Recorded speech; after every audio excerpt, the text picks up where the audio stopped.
The next one is mentioned by Imam Muslim by Abu Hurairah radiallahu anhu. The hour will not be established until the Euphrates, the Al-Furat, the Euphrates river, uncovers a mountain of gold. Out of every 100, 99 will die, and each one of them will hope that they will be the only survivor. What's interesting is, number one, as we speak, the Euphrates river is drying up. The Prophet ﷺ said this 1,400 years ago, and it's drying up as we speak. So it will continue to dry up until it uncovers this mountain of gold. Now, when this mountain of gold is uncovered, everybody tries to go get that gold. Out of every 199 will die trying to get the gold. But what's sad, the Prophet ﷺ said, each one of them will hope that they will be the only survivor. One of the scholars said, the fact that they hope that they'll be the only survivor, that means they know that out of 199 die. That means they know this hadith. It's possible, but it's also possible that news traveled that out of each 199 die, meaning huge numbers are dying trying to get this gold. And they know that news, but they still think, you know what, there's a 1% chance, inshallah I can make it. I'll be that 1%. Everybody thinks they'll be the 1%. So, why did the Prophet ﷺ tell us that? Why do we learn the signs of the hour? So that we know how to behave when it happens. If right now you're watching TV and you hear that the Euphrates River, a part of it dried up and it uncovered this mountain of gold, what would you do? You have to act upon what the Prophet ﷺ said. If you hear about it, don't go. Don't say, oh, inshallah, I'll be that 1%. I'll make dua, make dhikr on the way. La habibi. Don't go. That's what we were told, so that we act accordingly. That was the Euphrates drying up and uncovering a mountain of gold.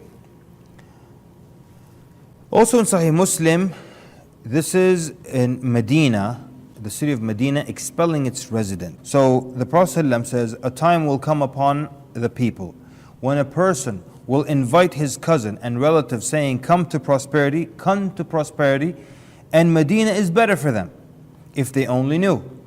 By the one in whose hand is my soul, no one will leave it willingly, except that Allah will replace them with someone better. So the city is just going to be, people will leave it willingly, and then someone better replaces them. So it's just going to have the best of people. And then the Prophet said, indeed, Al-Medina is like bellows expelling impurity. They use it to generate like a strong force of winds for blacksmithing and other things. So Medina is like bellows expelling its impurities, and the hour will not be established until Medina expels its evil residents, just as bellows expel the impurities of iron.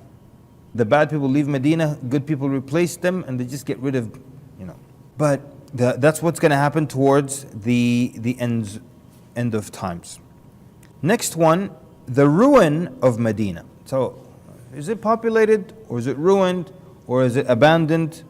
You have to understand immediately that this will be different time periods. It's not like we have 50 years left for the end of the world where everything has to happen. There's plenty of time, Allahu A'lam, where things can happen and the world can change.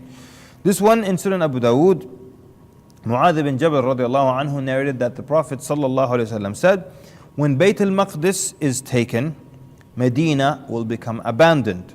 And when Medina is abandoned, there will be a great battle. So now we're seeing Medina populated in one hadith, then abandoned in another hadith. Different time periods. Now there will be a great battle. And when the great battle occurs, Constantinople will be conquered. And when Istanbul or Constantinople is conquered, Al-Qistantiniya is what is today Istanbul. When Qistantiniya is conquered, the Dajjal will appear. Oh, there's so many things to talk about here, right? So we're seeing Medina being repopulated, because when the Dajjal appears, the safest place is to be in Medina and Mecca. So, but it just said the Medina is abandoned. That means that happens, then it's repopulated again. So Istanbul, according to this hadith, Muslims will lose control of it. And then it will be regained again after a great battle, and then the Dajjal will appear. There will be two rulers. This is in Sahih Bukhari and Muslim. This was the first one. The hour will not be established until a man emerges from Qahtan who will lead the people with his stick. So So some people said that the fact that he leads with a stick indicates that he's going to be severe. He's not going to be like a kind, just ruler. He's going to be severe. That's why he's got a stick. That's one opinion. But wallahu alam, the more correct opinion is that he rules with a stick. It shows that people will actually accept him and they will follow him as a leader, and they will obey him. So why does he have a stick then? How does a stick show obedience and not that he's harsh? Because they said he's ruling with a stick, not a sword. So he just points with it, just like something you hold like for decoration, Like when a king holds a scepter, is the scepter for smacking people with? It's just holding it, right? So he rules, he directs them and guides them with his stick. He doesn't need a sword. So that indicates that people are obeying him, they accept him, and that he is illegitimate. And he is from Qahtan. So the scholars who argued that he is just and righteous, they use that argument. And then Ibn Abbas radiallahu anhu narrates that the Prophet ﷺ said about Qahtan, they're all righteous. So that adds more to the argument that the Qahtani is a righteous man. When will he emerge? Allahu Ta'ala a'lam. There are no hints here. But it seems that he's a righteous, a salih, a righteous person, and not someone who is a tyrant. But then there will be another ruler, his name is Jahjah. So the nights and days will not pass, meaning the day of judgment will not come, until a man from the Mawali, a Mawla is a freed slave, until a slave will rule, he will be known as Jahjah. Some scholars said Al-Jahjah is the same as the man from Qahtan, the first one, the righteous man ruling with the stick. But others said no, that's not possible, because he cannot be a freed slave and be from Qahtan. Qahtan yani is from the great tribes and from the leading tribes are from amongst the Arabs, pure. How is that man from Qahtan going to be a slave? That's not possible. This is a different man from Al-Mawali, and he will be known as Jahjah. So Al-Jahjah here, is he going to be a good ruler or a bad ruler? Well, they said in classical Arabic, the meaning of that name is someone constantly shouting. And so they're saying that according to the scholars, they're saying that a person who is a Jahjah in this case will be someone who's not worthy or someone who has bad character. All right? So that means Al-Jahjah is not a good ruler, but someone else, like a bad person coming in the future. Okay, we've got, this is a narration from Imam Ahmad. The first of the tribes to go into demise, to die out, will be Quraysh. And it is almost as if a woman passes by a sandal and says, this was the sandal of a Qurashi, which could indicate that they might disappear suddenly.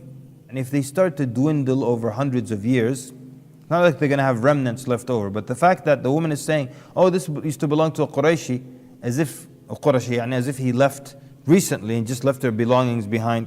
So it's something, they die of something, wallahu ta'ala a'lam, we don't know. And it's not even for anyone to speculate here. There's not enough material or hints for anyone to guess and think, oh, it's going to be a genetic this, or it's going to...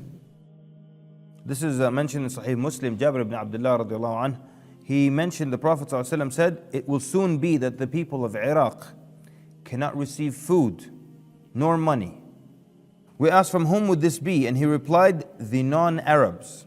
He then said, it will soon be that the people of Asham cannot receive food nor money.